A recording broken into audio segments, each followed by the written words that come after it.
నమస్కారం, సుఖీబావుకు స్వాగతం.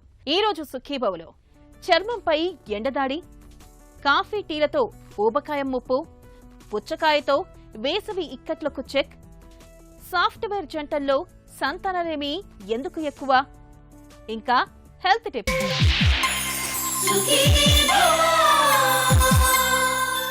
ఎండలు మండిపోయే వేసవి అయినా, వణికించే చలికాలమైనా, జల్లులతో తడిసే వానాకాలమైనా, సీజన్ ఏదైనా సరే దాని ప్రభావం ముందుగా మన శరీరానికి రక్షణ కవచమైన మన చర్మంపైనే కనిపిస్తుంది. అయితే మిగతా కాలాలతో పోలిస్తే 40 డిగ్రీలకు అటూ ఇటుగా ఎండలు మండిపోయే వేసవిలో మాత్రం మన చర్మానికి సమస్యల తాకిడి బాగా ఎక్కువగా ఉంటుంది. ప్రచండ బాణుడి ఉగ్రరూపానికి చర్మం ఇట్టే కమిలిపోతూ ఉంటుంది. చెమట పొక్కులు మొదలుకొని సెగ్గెట్టల దాకా ఎన్నో రకాల సమస్యలు మన చర్మంపై దాడి చేస్తూ ఉంటాయి. ఈ నేపథ్యంలో తీవ్రమైన ఎండల తాకిడి నుంచి చర్మాన్ని కాపాడుకునేందుకు ఏం చెయ్యాలో, వేసవి సీజన్ ముగిసే వరకు చర్మ సంరక్షణ విషయంలో ఎలాంటి జాగ్రత్తలు తీసుకోవాలో ఇప్పుడు తెలుసుకుందాం. వేసవి సీజన్లో ఎండ వేడి, ఉక్కపోత రెండూ మనల్ని ఆపసోపాల పాలు చేస్తుంటాయి. మన శరీరానికి రక్షణ కవచం చర్మమే కాబట్టి ఈ వేసవి తెచ్చిపెట్టే చిక్కులు ఎక్కువగా చర్మాన్ని ఇబ్బంది పెడుతుంటాయి. సూర్యరశ్మిలో ఉండే అతినీల లోహిత కిరణాల ప్రభావం వల్ల చర్మం వదులవటం, ముడతలు పడటం, ఊహించని రీతిలో మొటిమలు ఎక్కువవటం, చర్మం దస్సిపోయినట్టు అనిపించటం లాంటి సమస్యలు ఎక్కువగా కనిపిస్తూ ఉంటాయి. వేసవి ఎండల కారణంగా చర్మంలోని ఎలాస్టిక్ కూడా దెబ్బతిని చర్మం తన సహజ మృదుగుణాన్ని కోల్పోవటం, స్ట్రెచ్ మార్క్స్ లాంటివి ఏర్పడటం అన్నది కూడా చూస్తుంటాం. ఎండాకాలంలో విపరీతమైన వేడి వల్ల చర్మం కమిలిపోయి అనేక సమస్యలకు లోనవుతూ ఉంటుంది. మనకి ఈ చలికాలం ఎండ్ అయిపోయి ఫిబ్రవరి, మార్చ్ స్టార్ట్ అయ్యేసరికి ఎండాకాలం స్టార్ట్ అవుతుంటుంది. ఈ సమ్మర్ స్టార్ట్ అవుతూనే చాలా స్కిన్ మీద ఈ చలికాలం నుంచి ఈ ఎండాకాలం షిఫ్ట్ అయ్యేటప్పుడు skin, hair, nails transition phase సడన్గా తట్టుకోలేవు. సో ఇవన్నీ మనకి కొన్ని ఇచ్చింగో, ఇరిటేషనో లేకపోతే ఇన్ఫెక్షన్ ద్వారా మనకు సిగ్నల్ చేస్తూ ఉంటాయి. వాటిలో ఫస్ట్ చెప్పుకోవాల్సింది ఏంటంటే చెమటకాయలు, మిల్లీరియా అంటాం మేము. సో మనం ఈ చలికాలంలో ఏసీ వేసుకోము, ఎందుకంటే చల్లగా ఉంటుందని, అది సహజమే. కానీ సమ్మర్ స్టార్ట్ అయ్యి కొంది అలవాటు కంటిన్యూ అవుతే ఈ చెమట గందుల నుంచి వచ్చే చెమట ఏదైతే ఉందో బయటికి రాగలేక బ్లాక్ అయిపోయి ఈ చెమటకాయలాగా వస్తుంటాయి. విపరీతం మంట, దురద, ఏదో పొయ్యిలో పెట్టినట్టు ఫీలింగ్ ఉంటుంది. సో ఈ చెమటకాయలు వస్తూనే మనం ఏం చేయాలి, ఫస్ట్ రూమ్ టెంపరేచర్ సెట్ చేసుకోవాలి. అంటే 25 to 30 డిగ్రీస్లో ఉండేటట్టు చూసుకోవాలి. అండ్ విపరీతంగా ఎక్సర్సైజెస్ చేసేవాళ్ళు ఉంటే కొంచెం తగ్గించుకోవాలి. వాటర్ బాగా తాగాలి. అలానే ఈ దురద అనేది ఒంటి మీద ఉన్న ఫంగస్ వల్ల కూడా వస్తుంటుంది చెమటకాయల్లో. యాంటీఫంగల్ పౌడర్స్ అవి యూస్ చేసుకోవడం వల్ల మనం ఈ చెమటకాయల్లో ఆటోమేటిక్గా తగ్గడం స్టార్ట్ అవుతాయి. ఇంకా మంట అలానే ఉంటే క్యాలమిన్ లోషన్ అప్లై చేసుకుంటూ కొంచెం వాటర్ మెయింటైన్ చేసుకుంటూ రూమ్ టెంపరేచర్ మెయింటైన్ చేసుకోగలిగితే ఈ చెమటకాయల నుంచి ఉపశమనం పొందొచ్చు. అలానే టైట్ క్లోతింగ్ కాకుండా కాటన్ క్లోత్స్ వేసుకున్న యూజ్ అవుతుంది. రెండోది సెగ్గడ్డలు. సో సెగ్గడ్డలు వస్తూనే ఫస్ట్ యాంటీబయాటిక్ క్రీమ్తో స్టార్ట్ చేయొచ్చు, పెయిన్ కిల్లర్తో స్టార్ట్ చేసుకోవచ్చు. ఆ తర్వాత తగ్గకపోతే యాంటీబయాటిక్ గురించి అప్పుడు ఆలోచించవచ్చు. వాటర్ తాగి రూమ్ టెంపరేచర్ మెయింటైన్ చేసుకొని, సెగ్గడ్డలు కొంతమందికి ఇమ్యూనిటీ డౌన్ అని త్వరగా వస్తుంటాయి. సో ఆ ఇమ్యూనిటీ డౌన్ అవడానికి ఏమైనా రీజన్స్ ఉన్నాయా చెక్ చేసుకొని, జింక్ డెఫిషియన్సీ ఉన్న సెగ్గడ్డలు త్వరగా వస్తుంటాయి. జింక్ తీసుకోవడం వల్ల కూడా ఏమవుతుందంటే మనకి ఇమ్యూనిటీ పెరిగి ఈ సెగ్గడ్డల నుంచి త్వరగా యాంటీబయాటిక్ వాడకపోయినా యాంటీబయాటిక్ వాడిన రిజల్ట్స్ వస్తుంటాయి. సో ఫస్ట్ సెగ్గడ్డలు వస్తూనే యాంటీబయాటిక్స్ జోలికి వెళ్లకుండా ఫస్ట్ ఇవి ట్రై చేయండి.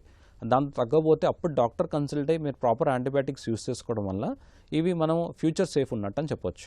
వేసవి అతినీల లోహిత కిరణాల వల్ల చర్మానికి సన్ బర్న్ అని, సన్ ర్యాషెస్ అని, సన్ ట్యానింగ్ అని రకరకాల సమస్యలు వచ్చి పడుతుంటాయి. వేసవిలో దుమ్ము, ధూళి, కాలుష్యం కలగలిసిన ఎండల వల్ల చర్మంపై చిన్న చిన్న పొలుసులు ఏర్పడే సమస్య కూడా తరచుగా చూస్తూ ఉంటాం. ఈ పొలుసుల వల్ల దురద పెరిగి అది ఎగ్జిమాగా మారే అవకాశం కూడా ఉంటుంది. అలాగే వేసవిలో రకరకాల క్రీములు రాసుకునే వాళ్లల్లో అవి చెమటతో కలిసి చర్మ గ్రంథుల్లో మూసుకుపోవటం వల్ల మొటిమలు కూడా ఎక్కువగా వచ్చి పడుతుంటాయి. ఎండ తెచ్చిపెట్టే చిక్కుల్లో ఫోటో ఏజింగ్ ఒకటి. అంటే ఎక్కువగా ఎండల ప్రభావానికి గురైతే దానివల్ల చర్మం, వెంట్రుకలు తమ సహజ కాంతివంతమైన గుణాన్ని కోల్పోయి కొంత వయసు మీద పడ్డట్టుగా కనిపిస్తారన్నమాట. ఇక ఇప్పటికే వాడుతున్న మందుల వల్ల చర్మంలో సున్నితత్వం పెరిగి ఎండలో తిరిగినప్పుడు రకరకాల సమస్యలు కనిపిస్తూ ఉంటాయి. ఈ సోప్స్ ఏం వాడాలి సమ్మర్లో, లేదంటే నేను షాంపూస్ ఏం వాడాలి, హెయిర్ ఆయిల్స్ ఏం వాడాలి అని అడుగుతుంటారు. సో మనకి వింటర్లో చలికాలం కాబట్టి నురుగు తక్కువ వచ్చే సోప్స్ చెప్తుంటాం, అంటే గ్లిజరిన్ సోప్స్ చెప్తుంటాం. ఎందుకు అంటే అది ఒంటి మీద ఆయిల్ తీయకూడదు. ఈ సమ్మర్ స్టార్ట్ అవుతున్న ఏమవుతుంది, న్యాచురల్గా ఆయిల్ ఎక్కువ సెక్రెట్ అవ్వడం స్టార్ట్ అవుతుంటుంది. సో పింపుల్స్ ఉన్నవాళ్ళు ఈ ఫేస్ వాష్లో సల్సిలిక్ యాసిడ్ ఫేస్ వాష్, అది ప్రొఫెషనల్ అడ్వైస్ ఇచ్చిన సల్సిలిక్ యాసిడ్ ఫేస్ వాష్ యూస్ చేసుకోవడం వల్ల మనకి ఒంటి మీద ఆయిల్ తీసేయడం స్టార్ట్ అవుతుంటుంది. సో బాడీకి వస్తే యాంటీఫంగల్ సోప్స్, కీటకొనజోల్ సోప్స్ యూస్ చేసుకోవడం వల్ల ఈ స్వెట్తో వచ్చే ఈ ఫంగల్ ఇన్ఫెక్షన్స్, ఈ చెమటకాయలు, ఆ ఫంగల్ ఇన్ఫెక్షన్ మన కీటకొనజోల్ సోప్స్ తోటి తగ్గించుకోవచ్చు. కీటకొనజోల్ విత్ గ్లిజరిన్ సోప్స్ కూడా ఉన్నాయి, అవి కూడా యూస్ చేసుకోవడం వల్ల ఇచ్చింగ్, ఇరిటేషన్ లేకుండా చూసుకోవచ్చు. అలానే మనం ఈ సమ్మర్లో పొద్దునంతా వర్క్ చేసి వచ్చి ఎండలో డస్ట్లో వర్క్ చేసి వచ్చి ఇంటికి రాగానే మొహం కడుక్కుంటాం చల్లనీళ్ళతోటి. అలానే వీలుంటే ఒక చిన్న మగ్గు వాటర్, డ్రింకింగ్ వాటర్ తోటి, లూక్వామ్ వాటర్ తోటి హెయిర్ కూడా వాష్ చేసుకోవడం వల్ల ఆ రోజు పట్టిన డస్ట్, ఆయిల్ పోయి హెయిర్ హెల్తీగా రావడం స్టార్ట్ అవుతుంటుంది. అలానే దుర్వాసన, ఒంటి మీద స్వెట్ వస్తూనే ఒంటి మీద దుర్వాసన వస్తుంది, దాన్ని బ్రోమోహైడ్రోసిస్ అంటాం మేము. సో ఈ దుర్వాసన రాకూడదంటే చార్కోల్ సోప్స్ ఉంటాయి. ఎక్కువగా స్వెట్ వచ్చే వాళ్ళల్లో చార్కోల్ సోప్స్ యూస్ చేయొచ్చు. ఈ చార్కోల్ సోప్స్ ఏం చేస్తాయి, ఆ చెమట గందుల్ని కొంచెం బ్లాక్ చేసుకొని చెమట ఎక్కువ రాకుండా ఉంటాయి. అలానే ఈ ఒంటి మీద బ్యాక్టీరియా తగ్గడానికి మనకి దెబ్బ తగిలితే ఐడిన్ లోషన్ పెట్టుకుంటాం చూసారా, అది స్నానం చేసేప్పుడు ఒక టీ స్పూన్ వాటర్లో యాడ్ చేసుకొని స్నానం చేయడం వల్ల ఒంటి మీద బ్యాక్టీరియా మొత్తం మనం దాన్ని క్లీన్ చేసినట్టే. అలానే స్నానం చేసిన తర్వాత ఒంటి మీద ఫంగల్ ఇన్ఫెక్షన్స్ ఉన్న ఈ చెమటతోటి రియాక్ట్ అయ్యి దుర్వాసన వస్తుంటాయి. స్నానం చేస్తూనే clotrimazole dusting powder, simple antifungal dusting powder ఒంటి మీద చల్లుకోవడం వల్ల సో చెమట రాకుండా చూసుకొని బ్యాక్టీరియా, ఫంగస్ కంట్రోల్ చేయడం వల్ల వాళ్ళు దుర్వాసన నుంచి తప్పించుకోవచ్చు. వేసవిలో ఎండ తాకిడి పెదాలు, పాదాలు, వెంట్రుకల్ని దేన్ని వదిలిపెట్టదు. ఎండల ధాటికి చర్మం పొడిబారటం వల్ల పెదాలు ఎక్కువ పగుళ్లకు గురవుతుంటాయి. అలాగే వేసవిలో సాక్సులు, బూట్లు లాంటివి వేసుకుంటే లోపల పట్టే చెమట్ల వల్ల కొన్ని రకాల ఫంగల్ ఇన్ఫెక్షన్లు కాలి వేళ్ల మధ్య కనిపిస్తూ ఉంటాయి. అలాగే వేసవిలో తలపై పట్టే చెమటలకు దుమ్ము, ధూళి, పొగ, కాలుష్యాలు జతకలిస్తే వెంట్రుకల కుదుళ్ల దగ్గర రంధ్రాలు మూసుకుపోయి జుట్టు ఎక్కువగా రాలిపోయే సమస్యను కూడా వేసవిలో ప్రధానంగా చూస్తూ ఉంటాం. ఇక వేసవి ఉక్కపోత వల్ల విపరీతంగా చికాకు పెట్టే చెమటకాయల దగ్గర నుంచి సెగ్గడ్డల దాకా రకరకాల చర్మ సమస్యలు కనిపిస్తూ ఉంటాయి. వేసవి సీజన్ అంతా వేడి కారణంగా శరీరంలోని నీరు ఇట్టే ఆవిరైపోతుంటుంది. కాబట్టి చర్మం పొడిబారిపోయే ప్రమాదం కూడా ఉంటుంది. చాలామంది క్వశ్చన్స్ అడుగుతుంటారు, నేను సమ్మర్లో బీచ్కి వెళ్ళొచ్చా, సమ్మర్లో స్విమ్మింగ్కి వెళ్ళాము, పిల్లలకి ఏ సన్ స్క్రీన్ వాడాలి, నేను సన్ స్క్రీన్ వాడినా ట్యాన్ అయినా అని చాలా క్వశ్చన్స్ ఉంటాయి. సో సన్ స్క్రీన్కి ట్యానింగ్కి ఎటువంటి సంబంధం లేదు. మీరు సన్ స్క్రీన్ ఏం చేస్తుందంటే ఎండ నుంచి చర్మం ముడతలు రాకుండా, స్కిన్ క్యాన్సర్లు రాకుండా, ఎండకు సంబంధించిన చిన్న చిన్న లీజన్ అంటే కొన్ని కురుపులు ఉంటాయి అవి రాకుండా కాపాడతాయి తప్ప సన్ స్క్రీన్స్ ట్యాన్కి సంబంధమే లేదు. సో మీరు ఎండలో వెళ్ళారంటే ట్యాన్ అవ్వాల్సిందే. సో సన్ స్క్రీన్ పెట్టుకొని ట్యాన్ అవుతే అది కొంచెం త్వరగా తగ్గుతుంది. సన్ స్క్రీన్ లేకుండా ట్యాన్ చాలా కష్టం ట్రీట్ చేయటం. ఈ సన్ స్క్రీన్స్లో SPF అడుగుతూ ఉంటారు. మీరు ఎంత హై SPF వాడితే అంత ప్రొటెక్షన్ అని అర్థం. యావరేజ్గా 30 SPF అంటే 30 SPF ఉన్న సన్ స్క్రీన్ రోజుకు ఒక్కసారి వాడినా మనకి చాలా వరకు సఫిషియంటే. సన్ స్క్రీన్స్ వాడుకుంటూ సన్ అవాయిడ్ చేసి ఆరెంజ్ కలర్ ఫ్రూట్స్, వెజిటేబుల్స్ తీసుకుంటూ నురుగు ఎక్కువ రాని సోపులు అంటే చిన్నపిల్లల సోప్స్ వాడుకుంటూ ఉంటే న్యాచురల్గా ట్యాన్ తగ్గడం స్టార్ట్ అవుతాయి. అప్పటికి తగ్గలేదంటే స్ట్రాంగ్ యాసిడ్స్ కాకుండా ఈ కోజిక్ యాసిడ్ అనో, గ్లైకోలిక్ యాసిడ్ అనో, మనకి మైల్డ్ AHA లోషన్స్ ఉంటాయి, weekly once or twice use చేసుకోవడం వల్ల కూడా న్యాచురల్ ట్యాన్ అనేది అక్వైర్ అని తగ్గడం స్టార్ట్ అవుతుంది. అప్పటికి తగ్గకపోతే అప్పుడు డాక్టర్ కన్సల్ట్ అవడం వల్ల ఆ లోషన్స్ కొంచెం స్ట్రాంగ్ ఇస్తుంటారు. వేసవిలో చర్మాన్ని ఆరోగ్యంగా ఉంచుకునేందుకు తినే ఆహారం, జీవనశైలి పట్ల కాస్త ప్రత్యేక శ్రద్ధ తీసుకోవాలి. ఎండాకాలంలో ప్రకృతి సిద్ధంగా లభించే మామిడి పళ్ళు తీసుకోవటం వల్ల వాటిలో ఉండే బీటా కెరోటిన్ చర్మ ఆరోగ్యాన్ని సంరక్షిస్తుంది. కొబ్బరి నీళ్లు, పళ్ల రసాలు, టమోటా, కీరా రసాలు, పెరుగు, మజ్జిగ, లస్సీ లాంటివి చర్మానికి సంజీవనుల్లా పనిచేస్తాయి. వేసవిలో కూల్ డ్రింక్స్ తాగకపోవటమే మంచిది. ఇక ఈ సీజన్లో వదులుగా ఉండే కాటన్ దుస్తులు ధరించాలి. తెలుపు రంగు దుస్తులు, టోపీ, గొడుగు వాడగలిగితే మంచిది. ఎండలోని రేడియో ధార్మిక కిరణాల నుండి రక్షించుకోవటానికి సన్ స్క్రీన్ లోషన్లు వాడాలి. ఈ వేసవిలో చాలామంది ముఖాన్ని అదే పనిగా కడుగుతూ రకరకాల క్రీములు, లోషన్లు దట్టిస్తూ ఉంటారు. ఇది ఎంతమాత్రం మంచిది కాదు. ఎండాకాలం ముఖానికి ఏ క్రీములు వాడకపోవటం మంచిది. సీజన్కు తగ్గట్టుగా ఆహారం, వ్యాయామం, తగిన జీవనశైలి, నిద్ర తగినంత ఉండేలా చూసుకోవటం, ఒత్తిళ్లను తగ్గించుకొని సంతోషంగా ఉండగలిగితే చర్మ ఆరోగ్యం భేషుగ్గా ఉంటుంది. హెల్త్ న్యూస్ మీకోసం. అతిగా టీ, కాఫీలు తాగితే మధుమేహం వస్తుందని, తరచూ శీతల పానీయాలు తీసుకుంటే ఊబకాయం బారిన పడతారని ఇప్పటికే పలు పరిశోధనల్లో వెల్లడైంది. వీటికి కొనసాగింపుగా రోజుకు 2 సార్లకు మించి చక్కెరతో టీ, కాఫీలను తాగేవారికి మధుమేహంతో పాటు ఊబకాయం వస్తుందని, శీతల పానీయాలు తీసుకుంటే ఊబకాయానికి అదనంగా టైప్ 2 మధుమేహం వస్తుందని హైదరాబాద్లోని Tata institute of fundamental research TIFR పరిశోధకులు పేర్కొంటున్నారు. టీ, కాఫీ, శీతల పానీయాల వినియోగంపై చాలా అధ్యయనాలు ఉన్నాయి. వీటికి తోడుగా పరిశోధకులు మరిన్ని సూక్ష్మ అంశాలను తెలుసుకునేందుకు 2 ఏళ్ల పాటు ప్రయోగాలు చేశారు. వేరువేరు జాతుల ఎలుకలను తీసుకుని కొన్నిటికి రోజుకు 4-5 సార్లు చక్కెర కలిపిన 100 మిల్లీలీటర్ల టీ, కాఫీ, శీతల పానీయాలను అందించారు. మరికొన్నిటికి ప్రతి 3 గంటలకు ఒకసారి ఇచ్చారు. వీటి రక్త నమూనాలను పరిశీలించినప్పుడు ఎలకల్లోనూ మధుమేహం, ఊబకాయం లక్షణాలు కనిపించాయి. ఈ ప్రయోగ ఫలితాలను అమెరికాలోని నేషనల్ ఇన్స్టిట్యూట్ ఆఫ్ హెల్త్ అధ్యయనం చేసిన గ్లోబల్ డైటరీ డేటాబేస్తో సరిపోల్చారు. ఈ పరిశోధన పత్రాన్ని ఇటీవల ప్రముఖ అంతర్జాతీయ జర్నల్ న్యూట్రిషియల్ బయోకెమిస్ట్రీ ప్రచురించింది. టీ, కాఫీ, శీతల పానీయాల్లో ఉండే సుక్రోజ్ కారణంగా కాలేయం కండరాలు, చిన్న పేగులపై తీవ్ర ప్రభావం పడుతున్నట్లు తేలింది. ఈ నేపథ్యంలో టీ, కాఫీలను చక్కెర లేకుండా తాగడం, శీతల పానీయాలకు దూరంగా ఉండడం ఆరోగ్యానికి మంచిదని పరిశోధకులు సూచిస్తున్నారు. ఎండాకాలం వస్తుందనగానే అందరి చూపు పుచ్చకాయల మీదకు మల్లుతూ ఉంటుంది. ఎర్రటి గుజ్జుతో కూడి చూడగానే నోరూరించే వీటిలో నీటి శాతం చాలా ఎక్కువగా ఉంటుంది. సుమారు 95% వరకు నీరే ఉంటుంది. పుచ్చకాయలో బీటా కెరోటిన్, విటమిన్ సి వంటి పోషకాలు దండిగా ఉంటాయి. ఇవి యాంటీ ఆక్సిడెంట్లుగానూ పనిచేస్తాయి. రోగనిరోధక శక్తిని పెంపొందించుకోవడానికి పుచ్చకాయలు ఎంతగానో తోడ్పడతాయి. తరచూ పుచ్చకాయను తీసుకోవడం వల్ల మనకు లభించే ఆరోగ్య ప్రయోజనాల గురించి ఇప్పుడు తెలుసుకుందాం. ఎండాకాలం వస్తోందనగానే అందరి చూపు పుచ్చపండ్ల మీదకి మళ్లుతుంది. ఎర్రటి గుజ్జుతో కూడి చూడగానే నోరూరించే వీటిల్లో నీటి శాతం చాలా ఎక్కువ. సుమారు 95% వరకు నీరే ఉంటుంది. పుచ్చపండులో బీటా కెరోటిన్, విటమిన్ సి వంటి పోషకాలు దండిగా ఉంటాయి. ఇవి యాంటీ ఆక్సిడెంట్లుగానూ పనిచేస్తాయి. అంటే రోగ నిరోధక శక్తి పెంపొందడానికి తోడ్పడతాయన్నమాట. పుచ్చపండు గుజ్జు ఎర్రటి రంగులో ఉండటానికి కారణం బీటా కెరోటిన్. ఇది చర్మం, ఎముకలు ఆరోగ్యంగా ఉండటానికి చాలా ముఖ్యం. వయసు పెరుగుతున్న కొద్దీ కంట్లోని రెటీనా మధ్య భాగం క్షీణించటం మూలంగా చూపు తగ్గిపోయే సమస్యను ఇది నివారిస్తుంది. పుచ్చపండు గుజ్జు తొక్కలో సిట్రులిన్ అనే అమైనో ఆమ్లం దండిగా ఉంటుంది. ఇది నైట్రిక్ ఆక్సైడ్ ఉత్పత్తి అయ్యేలా ప్రేరేపిస్తుంది. ఫలితంగా రక్తనాళాలు విప్పారతాయి. అవయవాలకు రక్త ప్రసరణ మెరుగవుతుంది. రక్తపోటు కూడా చక్కగా అదుపులో ఉంటుంది. పుచ్చపండులో పొటాషియం దండిగా ఉంటుంది. పొటాషియం మూత్రం ఎక్కువ వచ్చేలా చేస్తుంది. దీంతో రక్తపోటు తగ్గుముఖం పడుతుంది. అందువల్ల పొటాషియం తగినంతగా లభించాలంటే పుచ్చపండు తింటే సరి. పుచ్చకాయలోని లైకోపేన్ రసాయనం గుండె జబ్బు ముప్పు తగ్గటానికి తోడ్పడుతుంది. పుచ్చపండులో నీరు ఎక్కువగా ఉంటుంది. పైగా ఇందులో ఖనిజాల పాళ్ళు మెండు. అలాగే ఒంట్లో ఆమ్ల స్వభావాన్ని తగ్గిస్తుంది.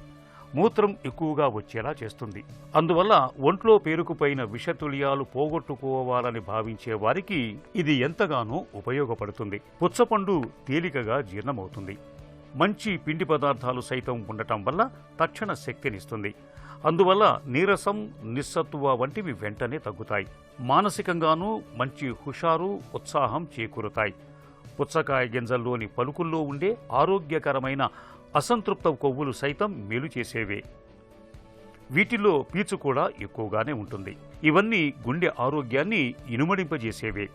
ఆర్జినైన్ అనే అమైనో ఆమ్లం ఉత్పత్తి కావటంలో పుచ్చపండులోని సిట్రులిన్ పాలు పంచుకుంటుంది.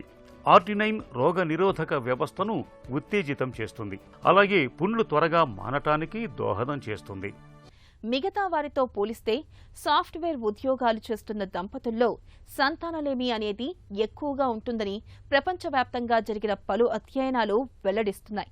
కంప్యూటర్ల మీద పనిచేయడం, ల్యాప్టాప్లను గంటల తరబడి ఒళ్ళో పెట్టుకుని పనిచేయడం, కదలికలు లేని జీవనశైలి మూలంగా సాఫ్ట్వేర్ జంటల్లో గర్భధారణ అన్నది సమస్యగా మారుతుందని డాక్టర్లు సైతం చెబుతున్నారు. సాఫ్ట్వేర్ దంపతుల్లో సంతానలేమికి దారితీస్తున్న అంశాలు, వాటిని అధిగమించే మార్గాల గురించి డాక్టర్ని అడిగి ఇప్పుడు తెలుసుకుందాం. సాఫ్ట్వేర్ దంపతుల్లో సంతానలేమికి కారణాలేంటి? ముఖ్యంగా చూసుకుంటా ఉంటే వారి ఉద్యోగాల్లో ఉండే బిజీ టైం స్కెడ్యూల్స్ అండి. హస్బెండ్ నైట్ షిఫ్ట్లో పనిచేస్తే వైఫ్ మార్నింగ్ షిఫ్ట్లో పనిచేయటము, ఇట్లా పనిచేయటం వల్ల ఏంటంటే వారిద్దరూ ఏకాంతంగా ఉండే టైం తగ్గిపోవటము, నెక్స్ట్ ఏంటంటే తద్వారా నిద్రలేమికి గురయ్యి సాధారణమైన సంసారిక జీవితం మీద ఆసక్తి లేకపోవటం అనేది ప్రధానంగా చూస్తూ ఉంటామండి. రెండోది విషయంకి వస్తే కనుక పూర్ న్యూట్రిషన్ అండి. వీళ్ళకి ఏంటంటే టైం లేక, హోమ్ మేడ్ ఫుడ్ తినలేక, ఎక్కడ అందుబాటులో ఉంటే ఆ ఫుడ్ తీసుకోవడము, మోస్ట్ ఆఫ్ ద టైం ఏంటంటే అవి ఎక్కువగా కెఫినేటెడ్ డ్రింక్స్ తాగటము, కాఫీలు అధికంగా సేవించటము, నెక్స్ట్ ఏంటంటే అందుబాటులో ఉన్న ప్రాసెస్డ్ ఫుడ్ని తీసుకోవటము, ఇట్లాంటివి తీసుకోవటం వల్ల బ్యాలెన్స్డ్ డైట్ అనేది తీసుకోలేకపోతున్నారండి. తర్వాత ఏంటంటే వారి ఉద్యోగ వాతావరణంలో ఏంటంటే టార్గెట్స్ అనేవి ప్రాజెక్టు ఈ పీరియడ్లో ఎండ్ చేయాలనే టార్గెట్స్ ఉండటం వలన విపరీతమైన శ్రమకు లోనవుతున్నాం అని చెప్పేసి వారు చెప్తూ ఉంటారు. ఇంకా ఫోర్త్ పాయింట్ విషయంకి వస్తే ఏంటంటే అమ్మాయిల విషయంకి వస్తే వాళ్ళు కెరీర్ పరంగా ఏంటంటే కొంత మ్యారేజ్లు పోస్ట్పోన్ చేయటము, ఫస్ట్ బేబీని పోస్ట్పోన్ చేయటము, ఇట్లాగా అనేది మనం చూస్తూ ఉంటామండి. ఈ సమస్యలన్నీ ప్రధాన కారణాలుగా మనకు కనపడుతూ ఉంటాయి.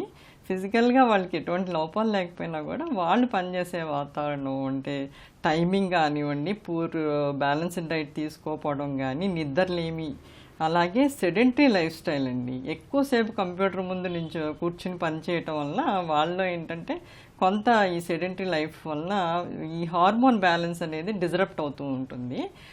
దానివల్ల ఓవులేషన్ జరగకపోవటము. పురుషుల్లో చూసుకున్నట్లయితే ఈ స్థూలకాయం వల్ల వారికి కూడా ఏంటంటే సెమెన్ కాన్సన్ట్రేషన్, సెమెన్ పారామీటర్స్ అన్నీ కూడా క్వాలిటీ ఆఫ్ ద స్పెర్మటోజోవా తగ్గటం అనేది చూస్తూ ఉన్నామండి. సాఫ్ట్వేర్ జంటలు ఇన్ఫెర్టిలిటీని ఎప్పుడు పట్టించుకోవాలి? వీరు కూడానండి సంవత్సరం పాటు ప్రయత్నం చేయాలండి, తప్పదు, ప్రయత్నం చేయాలి. లేదు అంటే ఏదన్నా లోపాలు ఉన్నప్పుడు ముందుగానే ప్రయత్నం చేయాలండి. ఈ పీరియడ్స్లో ప్రాబ్లమ్స్ కానీ, పీరియడ్ టైంలో విపరీతమైన పెయిన్ కానీ, ఏదైనా కానీ. అలాగే ఇంకొక విషయం ఏంటంటే ముఖ్యమైన విషయం, వాళ్ళు కెరీర్ పరంగా బేబీని పోస్ట్పోన్ చేద్దాము అనుకున్నప్పుడు మాత్రము ఒకసారి డాక్టర్ని సంప్రదించి ఒక సలహా అనేది తీసుకోవాలండి. వాళ్ళకున్న బేస్ లైన్ ఇది ఎలా ఉన్నాయి, అమ్మాయి విషయంలో చూస్తే ఏంటంటే ఓవేరియన్ రిజర్వ్ ఎలా ఉంది అనేది ఒకసారి చూసుకోవాలి. ఒక స్కానింగ్ అనేది చేయించుకోవాలి. మగవారు ఏంటంటే ఒక బేస్ లైన్ సెమెన్ అనాలిసిస్ అనేది చేసుకుని ఒకవేళ అంతా బాగున్నట్లయితే కనుక వాళ్ళు ఫస్ట్ బేబీని కొంత పోస్ట్పోన్ చేసుకునే అవకాశాన్ని వాళ్ళు తీసుకోవచ్చండి. లేదు అంటే ఏదైనా ఇబ్బందులు ఉంటే మాత్రము ముందుగానే వాళ్ళు డాక్టర్ని సంప్రదించి ఆ దిశగా వాళ్ళు ప్రయత్నం చేసుకోవడం చాలా మంచిదని నా అభిప్రాయం అండి. సాఫ్ట్వేర్ జంటల్లో సంతానలేమికి చికిత్స ఎలా ఉంటుంది? ముఖ్యంగా ఏంటంటే వారికి అసలు ఫర్టైల్ పీరియడ్ గురించి అవగాహన కల్పిస్తామండి. ఆ టైంలో ఇరువురు కలిసి ఉండేలాగా ప్లాన్ చేసుకోమని చెప్తామంటే ఓవులేషన్ టైము నెలకు ఒకసారి మాత్రమే ఓవులేషన్ అవుతుంది, ఒక్కరోజు. సో ఆ డే ఆఫ్ ఓవులేషన్ మిస్ అవ్వకుండా ప్లాన్ చేసుకోమని చెప్తాము. కనీసం ఎవ్రీడే కాకపోయినా రోజు విడిచి రోజైనా కలయిక ఉండేలాగా మనం ప్లాన్ చేసుకోమని చెప్తాం అన్నమాట. So main fertile period miss అవ్వకపోవడం అనేది చాలా చాలా ఇంపార్టెంట్. ఋతుక్రమం సరిగా రాని స్త్రీలకి ఏంటంటే చక్కటి బ్యాలెన్స్డ్ డైట్, నెక్స్ట్ ఏంటంటే కార్బోహైడ్రేట్స్ తక్కువగా ఉండేలాగా, రెగ్యులర్గా ఆఫీస్ వాతావరణంలోనే ఏదైనా కానీ జిమ్ లాంటి ఏర్పాటు చేసుకుని అక్కడే వారు ఎక్సర్సైజ్ కొనసాగించేలాగా ఇట్లాగా, అలాగే స్ట్రెస్ తగ్గించుకునే విధంగా యోగా కానీ, మెడిటేషన్ కానీ, అలాగే వాళ్ళు ఏంటంటే చిన్న హాబీస్ని డెవలప్ చేసుకోవడము, పెయింటింగ్ ఖాళీ సమయాల్లో, అలాగే మైండ్ డైవర్ట్ చేసుకోవడం, స్ట్రెస్ తగ్గించుకోవడం అనేది చాలా చాలా ఇంపార్టెంట్. ఎందుకంటే స్ట్రెస్ వల్ల చాలా ఫ్రీ రాడికల్స్ అవి రిలీజ్ అయ్యి వాటి వల్ల కూడా ఈ గెమిట్ క్వాలిటీ అంటే ఎగ్ క్వాలిటీ కానీ, స్పర్మ్ క్వాలిటీ కానీ తగ్గటం అనేది చూస్తూ ఉంటామండి. సో అవన్నీ కూడా మనకి కొంత రిలాక్సేషన్ మెథడ్స్ ద్వారానే తగ్గుతూ ఉంటుంది ఈ ఫ్రీ రాడికల్ డ్యామేజ్ అనేది బాడీలో. సో అది బ్యాలెన్స్డ్ డైట్. మైక్రోన్యూట్రియంట్స్ అనేది బ్యాలెన్స్డ్ డైట్ ద్వారానే అందుతాయి. ఈ మైక్రోన్యూట్రియంట్స్ అంటే selenium, zinc, next magnesium, vitamin E, C, ఇవన్నీ రిచ్ ఫుడ్స్ మైక్రోన్యూట్రియంట్స్ అంటాం. ఇవి మన గమిట్ ఆరోగ్యానికి చాలా చాలా ఇంపార్టెంట్. గమిట్స్ అంటే ఎగ్స్, స్పెర్మటోజోవా. సో వీటి యొక్క క్వాలిటీని పెంచడానికి మనం balanced diet plus regular exercise, అలాగే రిలాక్సేషన్ మెథడ్స్, మెడిటేషన్ కానీ, హాబీస్ డెవలప్ చేసుకోవడం, ఏరోబిక్స్ ఎక్సర్సైజ్ కానీ, నెక్స్ట్ పెయింటింగ్స్, మ్యూజిక్, ఏదైనా కానీ ఒక ఫైన్ ఆర్ట్స్ అనేవి డెవలప్ చేసుకుంటే కొంత రిలాక్సేషన్ వచ్చే స్ట్రెస్ ఫ్యాక్టర్ అనేది తగ్గుతూ ఉంటుందండి. సంతాన సాఫల్యతను చక్కగా ఉంచుకునేందుకు ఏం చేయాలి? నేను ఇచ్చే సలహా ఏంటంటే, ఇప్పుడు ప్రతి 6గురిలోనూ ఒకళ్ళు ఈ సంతానలేమి సమస్య అనే దాంతో బాధపడుతున్నారండి. సో ఏంటంటే ఫస్ట్ బేబీ ప్లానింగ్ అనేది చక్కగా చేసుకోవాలండి. వన్స్ మ్యారేజ్ అయిన తర్వాత 30 years లోపల ఫస్ట్ బేబీ కనుక మనం ప్లాన్ చేసుకోగలిగితే అది చాలా బెస్ట్ అండి. ఒకవేళ సెకండ్ బేబీ కనుక మనకి వెళ్ళదలుచుకుంటే కనుక 30 తర్వాత కూడా మనం ప్లాన్ చేసుకోవచ్చు. అంతే తప్ప ఎక్కువగా పోస్ట్పోన్ చేసుకుని తద్వారా వచ్చే ప్రాబ్లమ్స్ని ఫేస్ చేసే కన్నా కూడాను అర్లీగా బేబీని ప్లాన్ చేసుకోవటం మ్యారేజ్ అయిన తర్వాత. ఒకవేళ కెరీర్ పరంగా మీరు ఏమన్నా పోస్ట్పోన్ చేసుకోవాలి అనుకుంటే చక్కగా డాక్టర్ దగ్గరికి వెళ్ళి సంప్రదించి వారి ద్వారా కొన్ని టెస్ట్లు అవి చేసుకుని తద్వారా మీరు ఫస్ట్ బేబీకి ప్లాన్ చేసుకోవచ్చు. ఆధునిక వైద్యంలో సంతానలేమికి ఇవాళ చక్కటి చికిత్సలు అందుబాటులో ఉన్నాయి. పెళ్లై ఏళ్లు గడుస్తున్నా గర్భధారణ జరగనప్పుడు ఆలస్యం చేయకుండా సాఫ్ట్వేర్ దంపతులు సంతాన సాఫల్యత చికిత్సలు తీసుకోవడం మేలు. ఇక ఈ రోజు కార్యక్రమాన్ని ముగించే ముందు ఒక చిన్న చిట్కా మీకోసం. ఎండవేడికి చెమటలు ఎక్కువగా పడుతూ ఒంట్లో ద్రవ నష్టం జరుగుతూ ఉన్నప్పుడు 1/2 లీటర్ నీళ్లలో పిడికెడు చక్కెర, 3 చిటికెల ఉప్పును కలిపిన ద్రావణాన్ని తరచుగా తాగుతూ ఉండండి. డీహైడ్రేషన్ ప్రమాదం తప్పుతుంది.